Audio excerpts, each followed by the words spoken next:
Hello everyone, welcome back. आज हम लोग पढ़ेंगे attainable and unattainable combinations on PPC. इससे पहले हम लोग ने पीपीसी के बहुत सारे लेक्चर अटेंड किए हैं, जिसमें आप लोगों ने पढ़ा होगा, देखा होगा कि कैसे कर्व वगैरह बनता है और कॉन्वेक्स कब होता है, स्ट्रेट कब होता है, कॉन्केव कब होता है, शिफ्ट पढ़ा है, रोटेशन पढ़ा है। जिन्होंने नहीं पढ़ा है, डिस्क्रिप्शन बॉक्स में लिंक दी हुई है, जाके पढ़ लीजिएगा और प्लेलिस्ट इसकी बनी हुई है, प्लेलिस्ट से देख लीजिएगा।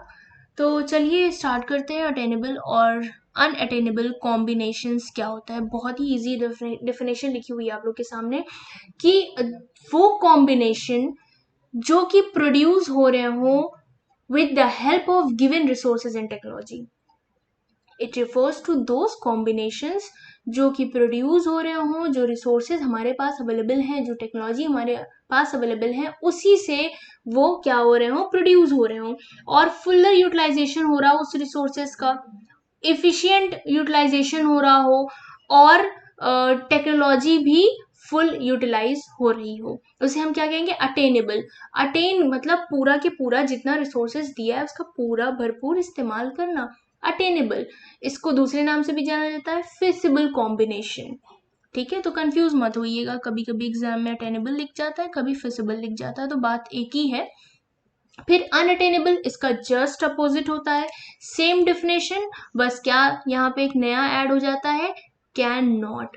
अनअटेनेबल मतलब वो कॉम्बिनेशन जो कि प्रोड्यूस हुआ तो हो लेकिन पूरी तरह से उसके रिसोर्सेज और टेक्नोलॉजी का इस्तेमाल ना किया गया हो, उसे हम लोग बोलते हैं नॉन फिजिबल कॉम्बिनेशन या फिर अनअटेनेबल कॉम्बिनेशन। तो डेफिनेशन लिखिए, it refers to those combination which can not be produce with the help of given resources and technology.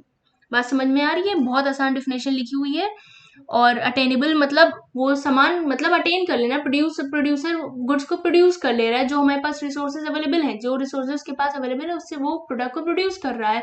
Non attainable, unattainable या नॉन फिजिबल कॉम्बिनेशन की बात करें तो गिवन रिसोर्सेज और टेक्नोलॉजी के हेल्प से वो प्रोड्यूस नहीं कर पा रहा है, मतलब उसका भरपूर इस्तेमाल नहीं कर पाया।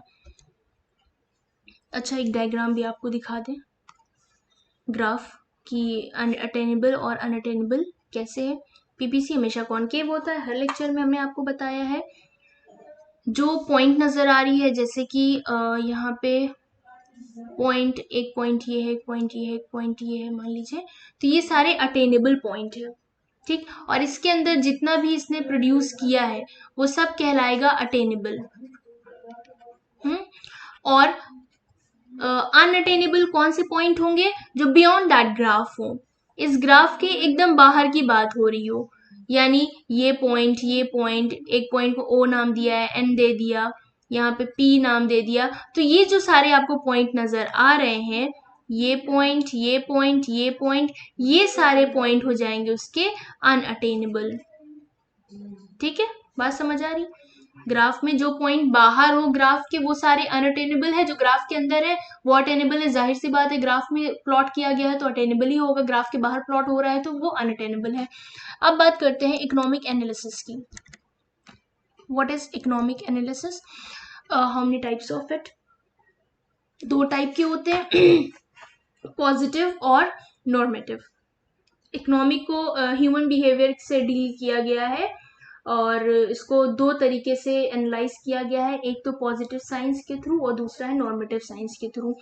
पॉजिटिव साइंस में देखा गया कि होता क्या है, तो पॉजिटिव साइंस डील करता है जो फैक्ट्स हैं।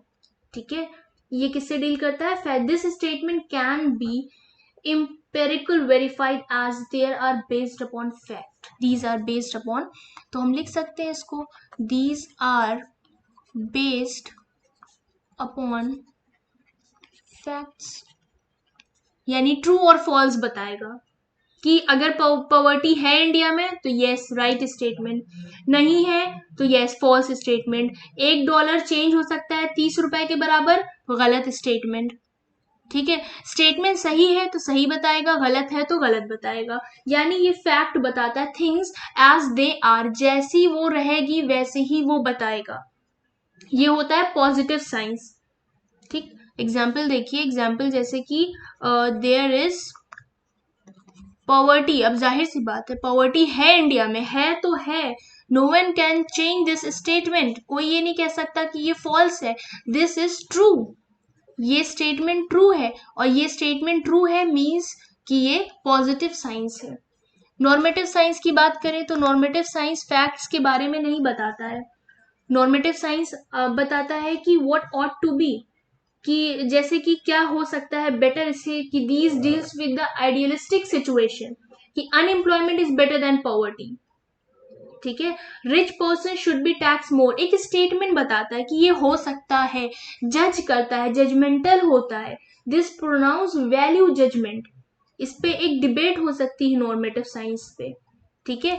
जैसे ये पहली बात तो फैक्ट नहीं बताता, ये बताता है कि व्हाट ऑट टू बी, क्या हो सकता है, ठीक है। व्हाट ऑट टू बी ये बताएगा आपको, ठीक।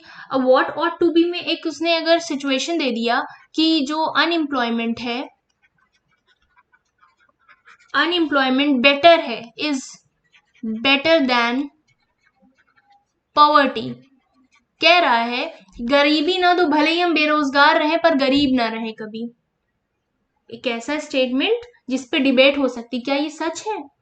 अब हम इसको आप कह सकते हो दिस स्टेटमेंट इज ट्रू, आप ना ट्रू कह सकते हो ना फॉल्स कह सकते हो, ये आप कहोगे कि ये ऐसा हो सकता है, ये डिबेटेबल और जजमेंटल टॉपिक है कि एम्प्लॉयमेंट कह रहा, हम एम्प्लॉयमेंट होना मतलब बेहतर समझेंगे पर हमें गरीब मत करो, तो ऐसा तो पॉसिबल नहीं है। खैर ये स्टेटमेंट क्या है, डिबेटेबल है। This pronounce value judgement, judgement किया जाता है। तो नॉर्मेटिव साइंस क्या होता है, नॉर्मेटिव साइंस फैक्ट के बारे में नहीं, आइडियलिस्टिक सिचुएशन के बारे में बताती है। बात समझ आ रही है कि ये स्टेटमेंट बताता है व्हाट ऑट टू बी, क्या हो सकता है और क्या होना चाहिए। This statement can't be empirically verified with the suggestive in nature, जो नेचर सजेस्ट करे हम उसको मान लें, जो एक्चुअल में होता आ रहा है हम उसको मान लें, ऐसा नहीं है। नॉर्मेटिव इस चीज को नहीं डिफाइन करता, नॉर्मेटिव उस सिचुएशन को डिफाइन करता है जो हो सकती है, जो ऑट टू बी है, ठीक है, जो डिबेटेबल और जजमेंटल दोनों है। बात समझ आ रही है, फैक्ट ना हो।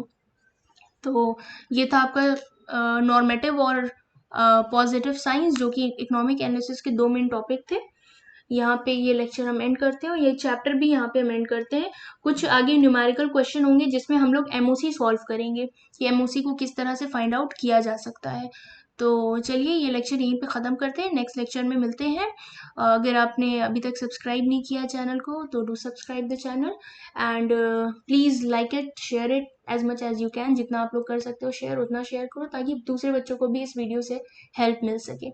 Okay, thank you for watching, thank you.